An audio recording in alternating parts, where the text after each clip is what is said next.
There's the big misconception that living in the city is more expensive than living in the suburbs. When we think of the suburbs were created for families, right? The idea was that people, once they had kids, move up to the suburbs. As a family looking in the city of Toronto, you don't necessarily have to move an hour to 90 minutes outside of the city to get something affordable. Where now can you look to buy family-friendly real estate in the city that won't cost you multiple millions of dollars to do? We've dug up our top 3 real estate options for a budget-conscious family. These emerging neighborhoods in the city of Toronto are actually much less expensive than some of the suburbs where you're looking at a 1 hour plus commute. Hey there people, this is Josh, Toronto real estate broker, and on today's video, we are discussing how families can skip the suburbs and raise a family here in the city of Toronto. There's a lot of false narratives and misconceptions about raising a family in the city of Toronto. Most people think when they have a family that they have to jump in the car, head to the suburbs, and look for real estate there. And I get it, right? In the suburbs, generally houses are a little bit less expensive. You get a little bit more space in your backyard, in some cases. And there's this idea that the suburbs offer more amenities and better schools and so on and so forth for raising families. However, we're going to challenge some of those narratives and misconceptions in this video. And by the end of this, we bet that many of you who are watching this, if you have an open mind, you're going to see that raising a family in the city of Toronto is potentially a decent option. And actually, in many cases, in my opinion, I think families actually thrive here in the city of Toronto. So before we jump into that, let's first discuss some of the negatives and some of the challenges of raising a family here in the city. So the first challenge on most people's minds is high prices. Living in the city can be very expensive, especially when we look at the city of Toronto. Semi-detached house prices start at 1.3 million. A detached house in most neighborhoods, they start at about 1.6 million, which for most people, understandably, is not in their budget. Then we look at things like schools. The only tools we have to judge whether a school is good or bad is either the Fraser report or EQAO scores, which any parent out there knows aren't necessarily an accurate way of judging whether a school is good or bad. Then we have to look at things like family-friendly amenities. If your kid is into sports, art, or anything like that. Because Toronto is so diverse and it's not necessarily tailored to one specific type of people or demographic, it can sometimes be tough to find the family-friendly amenities in certain neighborhoods. Most suburbs, when they're designed primarily with families in mind. So most of the amenities in many suburbs are just tailored around family life. In the city of Toronto, you gotta sometimes dig a little bit or know where to look. Then we look at things like noise and safety and chaos of a big city. And yeah, big cities are noisy and there can be safety concerns. But we kind of want to challenge that later and show that, yeah, cities can be noisy and there can be safety concerns, but perhaps some of that is a little bit overplayed. And then finally, there's the idea that if you have to live in the city, you have to live in a tight, cramped space. Living in an urban center means you are likely sacrificing a little bit of your interior space. But we're going to show that it's not necessarily just about the space that you're living in. Living in a city is about experiencing the entire city. Go to a park, go to a library, hang out with other human beings. So we're going to show that living in a city means more than just being within your 4 walls. It means actually living and enjoying and being a part of society and interacting with other human beings. So before I dive into where to find all of this great family-friendly real estate here in the city of Toronto, let's first challenge some of these misconceptions and false narratives. So first off, there's the big misconception that living in the city is more expensive than living in the suburbs. Yeah, real estate is expensive to all, but there's this narrative that if you move to the suburbs, you are going to save a lot of money on your real estate. So while on the surface that is true, especially when we look in the city of Toronto, the average price of a semi-detached house is around 1.3 million. And then the average price of a detached house is $1.6 million. But what I want to remind people out there is that you don't necessarily have to raise your family in a semi-detached or a detached house. There are many family-friendly condos or townhouses out there.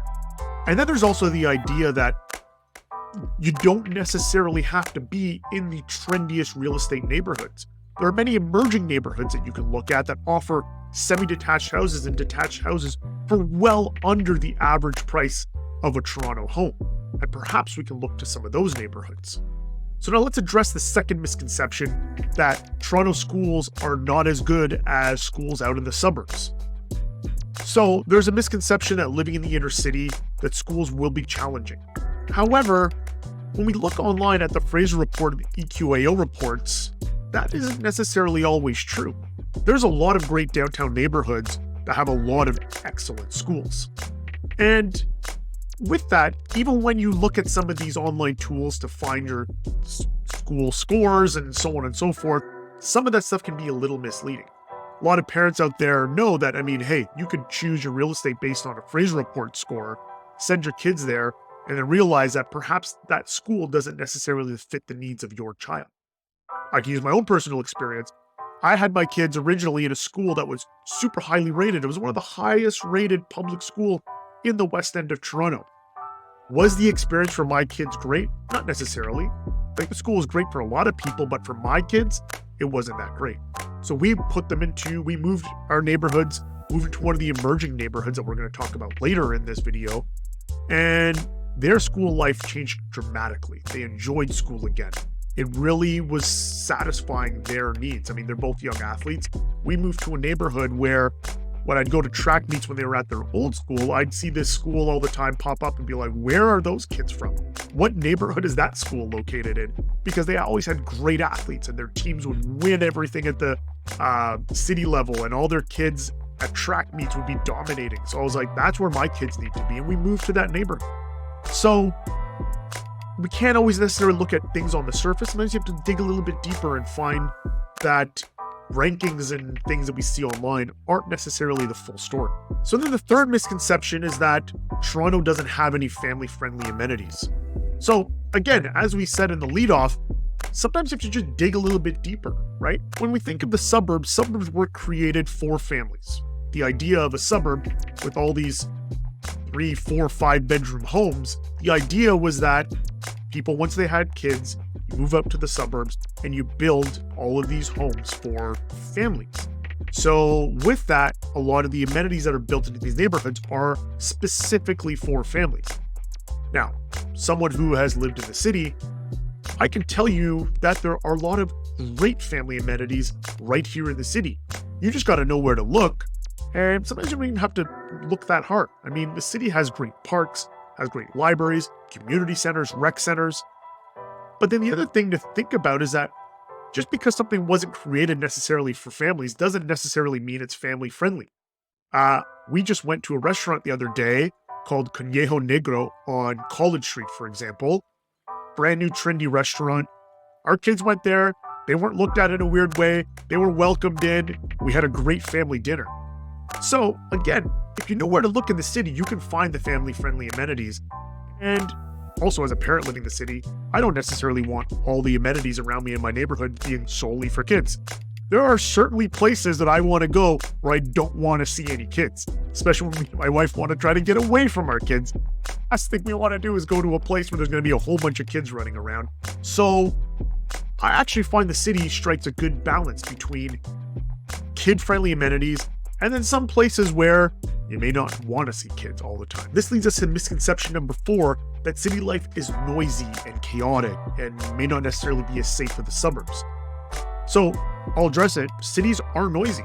Where you go to most places in a city, there's noise and there's life and there's things going on.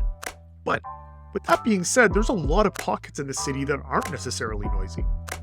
When I moved from College Street in Little Italy and I moved up to the neighborhood of Fairbank in the city, I was shocked at how quiet and peaceful the neighborhood was. To be honest, as someone who's lived in the city for over 20 years, I actually was a little thrown off by how quiet it actually was. We were just a block in from Dufferin Street. I couldn't hear Dufferin. I couldn't hear anything.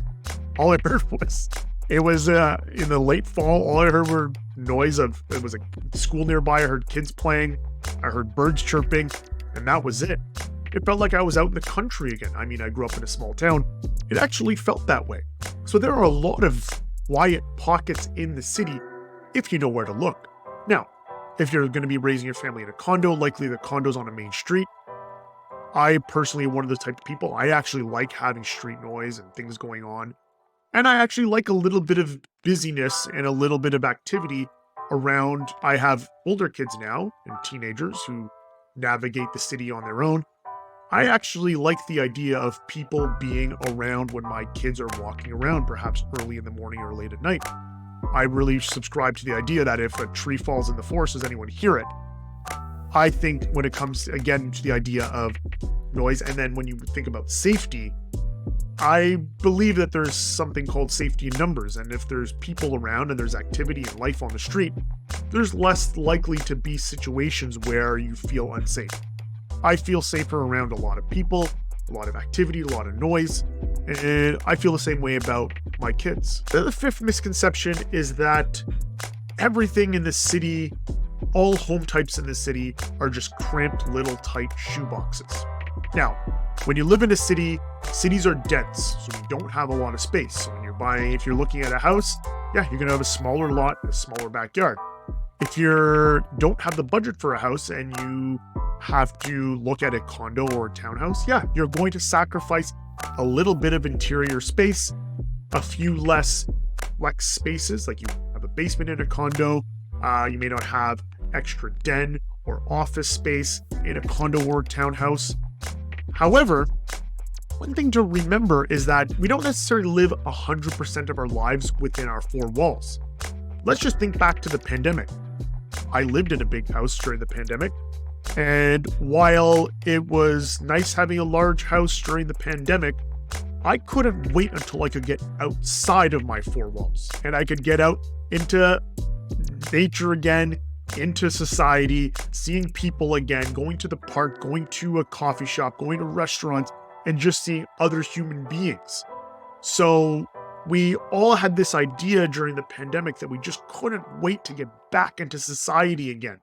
And condo and townhouse life kind of pushes us in that direction where if you live in a smaller space, like a condo or a townhouse, in a way, it kind of forces you to go out and to perhaps work in a coffee shop again, or find a communal office space, or spend more time in your office, or spend time in parks, and spend time around other people doing things. In the city, there's so much to do that sometimes when we live in a small space, it kind of pushes us back into society again, where we can integrate and talk to other people and just enjoy some of the great parks and libraries and community centers that exist in our city. So, on one hand, well, I get there's a lot of people who just love their own space, want to spend time inside their own four walls. I get that. And the suburbs and small towns are a great spot for you. But for those of you who enjoy being a part of society and a part of a city, you don't necessarily have to feel that push that as soon as you have kids, you must move to the suburbs. There's a lot of great options right here in the city where you can still stay, live that city life, and raise kids. All right, so now that we've covered some of the misconceptions and false narratives of raising a family in the city, where now can you look to buy family-friendly real estate in the city that won't cost you multiple millions of dollars to do? We understand that most families are budget conscious. I have a budget conscious family. I live in a loft here in the city of Toronto. So where can you be like me and do like me and live in the city with a family? So we've dug up our top 3 real estate options for a budget-conscious family. So the first thing that most people think about when it comes to a budget-conscious option for a family are family-sized condos. So family-sized condos, it's a bit of a misnomer for some people. Some people think like, well, a small condo, how can it be suitable for a family? Well, let's dive into some of the cons right away. So one of the cons is, yeah, sometimes they can be small. You don't have flex spaces. You have a basement. You don't have those extra rooms for office or basement for a gym or anything like that within your condo. Typically, condos are in busier areas of the city. So yeah, we talked about noise before. Generally, condos, because of the rules and restrictions of a city and where you can build condos, generally they're built on major streets, major avenues in the city. You also have shared amenities. So we talked about, you don't have flex spaces to build a gym or build an office. So a lot of times in condos, you have communal spaces where these things exist. You also have a lot of neighbors. Living in a condo building, generally most condo buildings have at least, at bare minimum, 6 to 7 units, all the way up into the hundreds of units. So you will have a lot of neighbors in most cases. And then you have maintenance fees. When you buy a house, you have to, most people should be maintaining their houses and allocating a maintenance fee. But in condos, you have a set maintenance fee that you must pay every month. Now, those are some of the cons of condo life. When we look at some of the pros, you're going to see that actually some of the cons we discussed can also actually be seen as a positive in many cases. So let's first dive into one of the pros of condo life. Yes, you live in a small space, so you don't have as much flex spaces. And then we also talked about the fact that you have shared amenities. But in a condo, you generally have amenities. And while in a house, you may have something like a basement or an extra room that you could create a gym or an office or a theater or whatever. But generally, those are all ors. Most of us don't have necessarily budgets to live in a house where you can have a theater and a gym and all these other things. In a condo, it is an and scenario where most condos will have a gym and it'll have a space where you can have either like a common room with a big TV or a theater. And you may even have a pool. And you'll have a rooftop terrace. And you'll have a place like a barbecue communal outdoor kitchen. And you keep adding the different ands and ands and ands. So while they're shared spaces, generally you have more amenities in a condo than you would have in your own house. Sure, they're not private, but as someone who lives in a condo, there are a lot of times where I've gone down to the gym or I've gone to some of these shared amenity spaces and I'm the only person in there.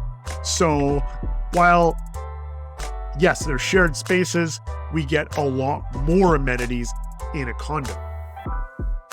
And then that leads us into the neighbors aspect, right? So everything is shared in a condo and there's neighbors and we have a lot of neighbors. But for many people out there, having a lot of neighbors can actually be a feature. And I look at it as someone with kids and someone who's busy. Once you get to know your neighbors in your building, they are a great source of childcare. Especially you think of a lot of single parents out there. I live in a building that is actually very family friendly. There's a lot of families that live here. And I know a lot of the people in the building are single parents.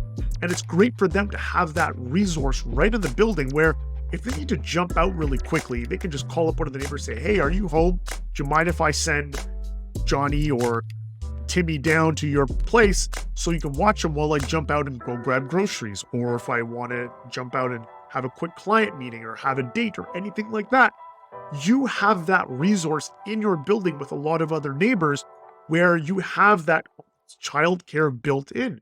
We all know childcare costs are astronomical and we're not always in a position where we can call a babysitter right away.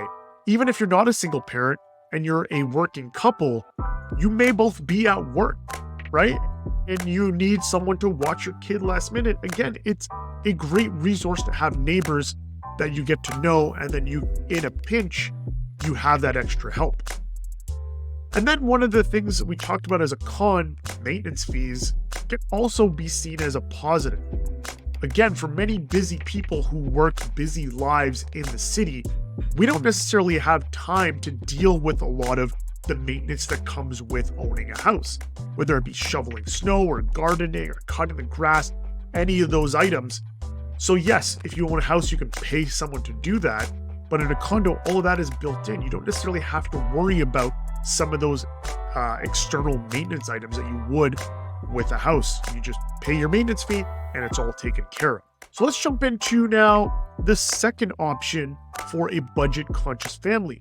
So if you want a little bit more space and you don't necessarily have the budget to buy a semi-detached or detached house, townhouses actually offer another great option for families looking to stay in a city. Let's jump into some of the negatives first.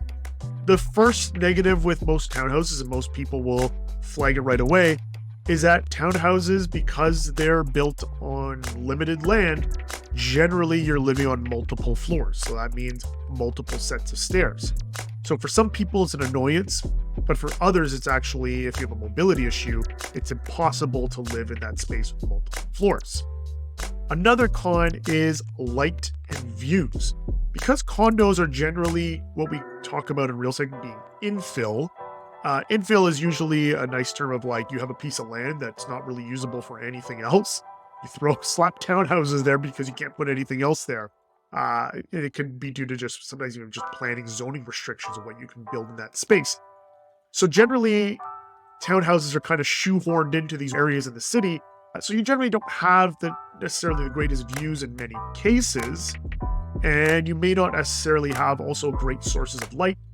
And then in some townhouses, they're what we call condo townhouses, and even some freehold townhouses will have a maintenance fee.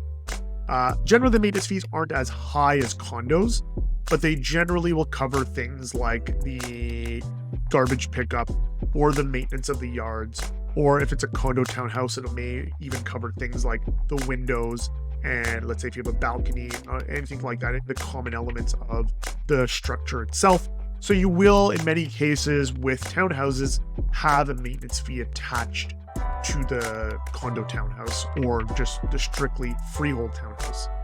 But then when we look at some of the pros, so why would someone want to consider a townhouse with a family? Well, most people view townhouses as a true house alternative. It's ground-oriented just like a house. You generally have multiple floors just like a house.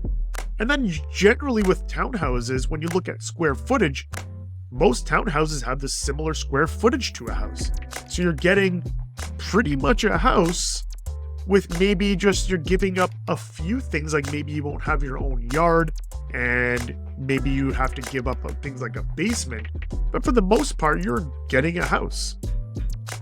And then when we look at maintenance, like, yes, in many townhouses, there will be a maintenance fee, but it's generally lower maintenance than a house. So if you're paying $100, $200, $300 a month for someone to take care of all of the exterior work of your structure, you're not having to do all those maintenance items yourself. So sometimes it's actually a feature of having to pay that couple $100 a month to have someone else do that. And then lastly, what can be a con for some people living on multiple floors is actually a feature for many people.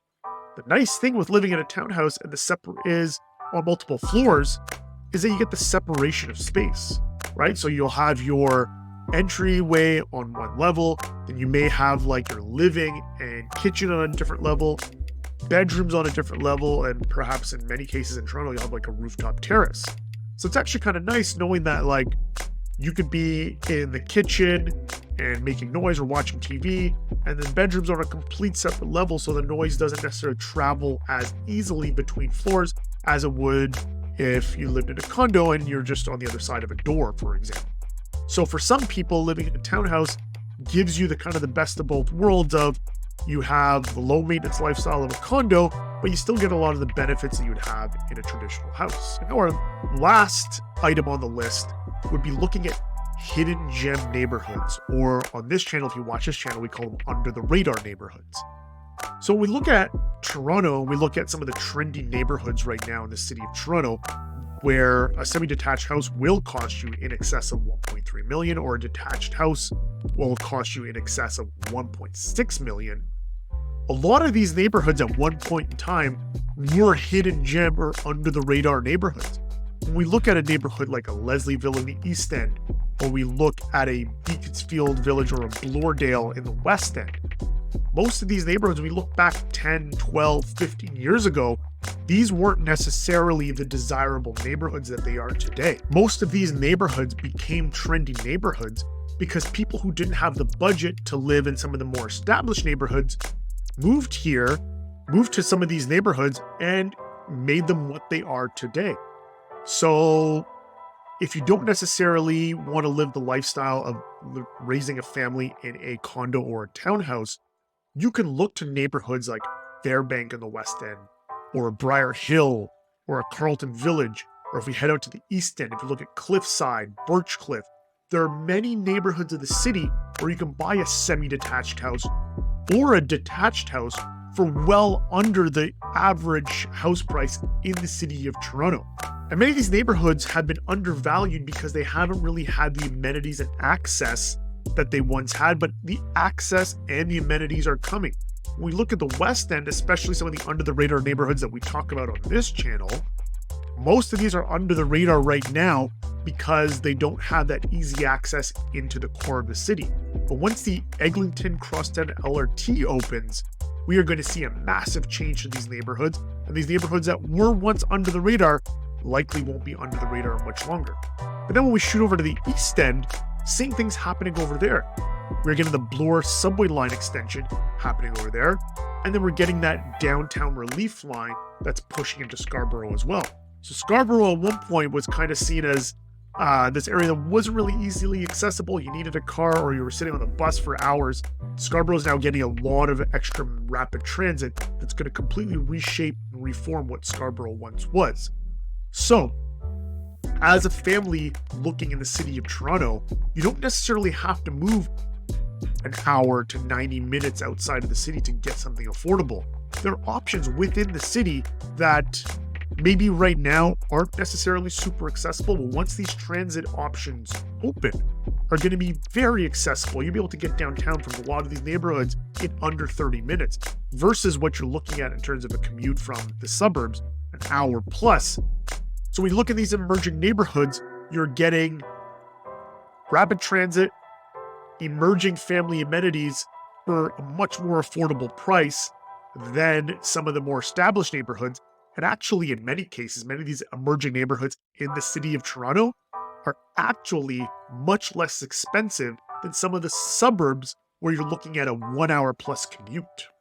So now that we understand the different type of house options and real estate options for the budget conscious families who want to remain urban families, what are some of these strategies and tips that I have as a realtor for some of you who are looking for these options and you want to stay in the city of Toronto? Well, the first thing I would do is do your research. As with anything in life, research is key. So the first thing is that there's a lot of great online tools like Google and ChatGPT that can easily dissect the data for you. So if you quickly Google like, hey, where's the best place in the city of Toronto for X, Y, or whatever it is you're looking for, you have all the tools at your disposal. Take a couple of hours away from Instagram and X or whatever else you're on and dedicate it to some of that research. Number two is explore some of these neighborhoods. So I listed a couple already. Explore some of the neighborhoods in Toronto that perhaps you had overlooked before and take a walk around these neighborhoods or take a drive or take a bike ride around some of these neighborhoods and really experience what they are, because sometimes your mind can be changed quite drastically just by visiting a neighborhood, right? Sometimes a neighborhood may have a negative connotation in your mind. Once you get to the neighborhood, you realize, wow, this neighborhood is actually quite great. I can tell you my own personal example where when my wife and I were looking to buy a house at one point in time, we were looking at some of the more traditional, trendy neighborhoods. I kind of coaxed her. I'm like, hey, let's go look up in Fairbank. And at first she was like, not a chance am I living up there. And then because she grew up downtown herself, not that there's anything wrong with Fairbank, once we actually went up there, took a drive around the neighborhood, walked around the neighborhood, she was like, yeah, I want to live here. And we lived in Fairbank for 5 years and we moved even further north. Now we live in Little Jamaica. So a downtown girl, I coaxed her and convinced her to move a little bit further north. We lived in Fairbank. We loved living there. And now we've moved on from there. We live in Little Jamaica and she loves living here as well. So sometimes just kind of experiencing a neighborhood can make a big difference. But then lastly, one of the big strategies in terms of research is researching to find out who the realtors are in some of those neighborhoods you're looking at. Or if you're looking at certain types of real estate like condos and townhouses, what realtors actually specialize in either the house type or the areas you're looking at. Working with a realtor who understands your needs is key to your search. So when we're thinking about strategies, one of the most important parts of your real estate search will be your financial planning and preparedness. Now, we understand that with families, especially if you're a first-time buyer, it can be very daunting thinking about real estate and thinking, like, can I even afford to purchase real estate in the city of Toronto? Because even when we look at condos and townhouses, they can be pretty pricey in the city of Toronto. Even some of the more affordable options are still fairly pricey. So first thing I would do is contact a mortgage broker. Sometimes people are surprised with their buying power. Sometimes they may think they do an online calculator that, hey, we can't afford this. You talk to a mortgage broker and they give you another story. Or some people will just talk to their bank and their bank may have a certain solution, but a mortgage broker may have another solution. So first thing I would do, if you're watching this video, reach out to a mortgage broker. If you need help finding a mortgage broker, if you want to contact, hit us up. Our contact info is down below in the description. We can certainly hook you up with one of the mortgage brokers that we know. Number two, there's a lot of government programs like CMHC, and then there's a first-time home buyers savings plan. You can also pull money from your RRSP. So the government of Canada actually has a lot of programs in place for first-time buyers or just for families to be able to achieve home ownership. So look into all the different government programs that are available. And there's also private companies available that help with down payment assistance. There's companies like Options for Homes, or there's a relatively new startup company called Our Borrow, which will actually help you come up with down payments for purchases. So look into some of those options as well. We actually did a video just recently on Our Borrow and the great product they have to help people raise funds for your down payment. So in many cases where perhaps if you're looking at a home where you need 20% down, but you only have 5%, Our Borrow can actually help you bump up to that 20% threshold to be able to achieve some of your real estate goals. The last strategy I have is being patient and flexible in Toronto. The thing is, in Toronto, you can get caught up in the FOMO, the fear of missing out, and you want to just rush into it. You may not necessarily be ready. Don't fall for the FOMO. Don't fall for the headlines. Buy real estate or consider real estate when you're ready. The other thing is, like, once you are looking and once you are ready to buy, is be patient. Don't just feel like once you got that pre-approval, once you have that down payment money, you just want to jump right into the market. Be patient. There's an old adage in real estate that you make money on the buy, not on the sell. So especially if this is your first property, if you're patient and you wait for some of those periods in the real estate market where there's opportunity, that's when you want to strike. And there's always those windows in real estate. I actually found a lot of times we're buying off-peak times. Right now we're into the spring market, so it's a busy time. But if you had been looking in January, or if you wait until, let's say, late July, early August, or if you look over the holidays around December, those are sometimes some periods in time where you can find some pretty good deals. So I would just say is be patient. Not to say that during the busy times you can't find good opportunities and good options. Just be patient with the process. Let your budget work. A good realtor will understand your budget and know how to tailor your budget to the type of property or the area you want to look in, and you'll eventually find something. But I'd just say be patient. Don't just rush into anything. Now, throughout this video, it could feel that like I'm just dictating and I haven't done any of this myself. Well, to be actually quite honest, I live in a loft and I have 2 kids and a dog. I've lived in a condo, I had a townhouse, I lived in a loft, and then I moved to a house in an emerging neighborhood, and now I live in a loft. So I've actually practiced what I'm preaching in this video. I've lived in condos, townhouses, and I've lived in an emerging neighborhood in a house, and now in a loft again. So what I'm telling you is some of my own personal experience. And not only that, when I look through my clientele over the years, I would say actually more than 50% of my clients actually started their families in condos or townhouses or in emerging neighborhoods. And then 50% of those people who purchased condos, townhouses, or emerging neighborhoods eventually sold their places and moved to the more trendy neighborhoods once they built up equity. But their initial, instead of trying to push towards getting into these trendy neighborhoods right away, they got themselves into an emerging neighborhood or a condo or a townhouse to kind of enter that property market, which allowed them then to move on to what they call their forever home. In real estate, forever home usually means 7 to 10 years. But yeah, their home where they have a little bit more permanence, where they're going to stay there for an extended period of time. But then I also have the other 50% who are still living, raising kids in condos, townhouses, or emerging neighborhoods and love it. Especially on the emerging neighborhood side, what happens is you buy into these neighborhoods that are emerging, and if you do your research properly, if you work with a realtor who understands the dynamics of these neighborhoods, you'll actually find that you buy into this neighborhood early, you end up having your kid, and then you realize that just in the time that you've lived there, the neighborhood changes drastically. I have some clients who bought a home in Oakwood Village, and they bought a home in Oakwood Village just at the precipice of Oakwood Village kind of becoming really, really cool. So prior to a whole bunch of cool new restaurants stuff opening in Oakwood Village. So they bought into Oakwood Village on the upswing. Now there's a whole bunch of cool places. You have Primrose Bagel, you have Portia's Lasagna, you have, I think it's called Wild Bee Gluten-Free Bakery right on Oakwood. So they bought in prior to all that opening.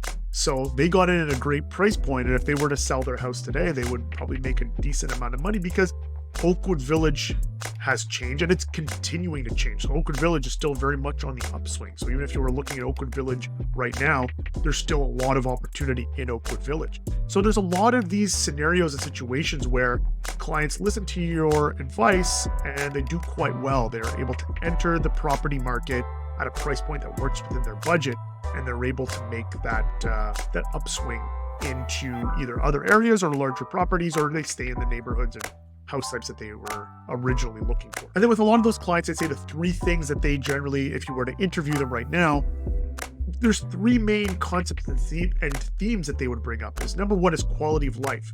Because they didn't have to push their budget to well beyond their means, they end up enjoying a much better quality of life here in the city. Or because they didn't have to move all the way out to the suburbs, the quality of life is a lot stronger here in the city. A lot of us, we still have friends that don't have families. They still want to go out. It's a lot easier to go out with a friend if you're already in the city and they want to go to some place in the city. If you live out in the suburbs, you become that friend that generally says, no, I can't. I can't go because it's too far, it's too hard. I gotta go on the GO train, or I gotta get in the car, I gotta drive for an hour. If you live in the city, if a friend calls you up, you could then tell your husband, you're like, hey, you're staying at home, I'm going out with the girls to go grab a drink, right? You could do those things in the city because it's easy, right? Someone call you at the last minute, you can jump out, go out, hang out with your single friends, or even some of your mom and dad friends.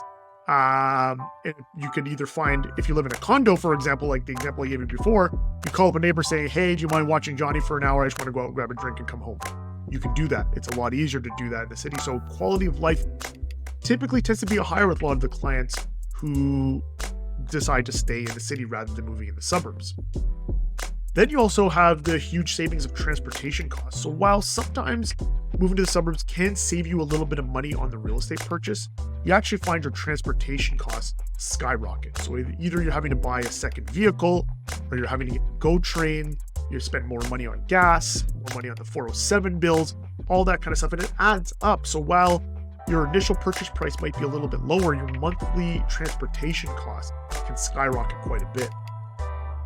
And then you have your social life, right? So I mentioned about an quality of life, but social life is a bit different in the city, right? Like I mentioned before, you have a chance to still stay connected to some of your single friends.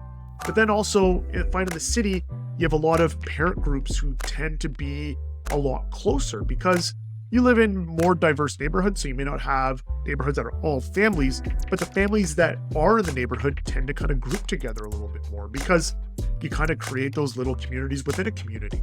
So I find the social life aspect rises a little bit in the city. So if you were to interview all of my clients, those are probably the three main kind of positives that they would bring up to living in the city. So that about wraps it up for this video. I mean, I hope that some of you who maybe had a closed mind to living in the city and raising a family might now, hopefully, open your eyes a little bit to some of the positives and some of the ways that city life can actually be beneficial to your family And hopefully it kind of changes perhaps some misconceptions and false narratives that you might have had about raising kids in the city. Now, we'd love to hear your comments. If you are currently raising a family in the city, let us know down below. Let us know the things that you love about raising a family in the city. If there's anything that we missed, please put it down below. If you're still not necessarily convinced, feel free to put it down below. Comment down there. I'm not trying to change your mind, but I'd love to hear your side of the story, right? If there's something that perhaps we didn't touch on or something that we missed that perhaps you could say, hey, living in the city with a family isn't great because of X. Sure, we'd love to hear it. But also we'd really love to hear a lot of the positive stories of people who do live in the city with families. I think it's a great thing. I personally do it. I have a lot of clients who raise their families here in the city. And we also want to show that it is an option. You don't have to be a multimillionaire to raise a family here in the city of Toronto. So that's it for this episode. Again, remember to subscribe, like our content, watch some of our other videos. And as always, what we like to say at the end of our videos is, in real estate as in life, the best things are where you least expect them. So remember, stay positive, keep an open mind, and that's it. Peace out.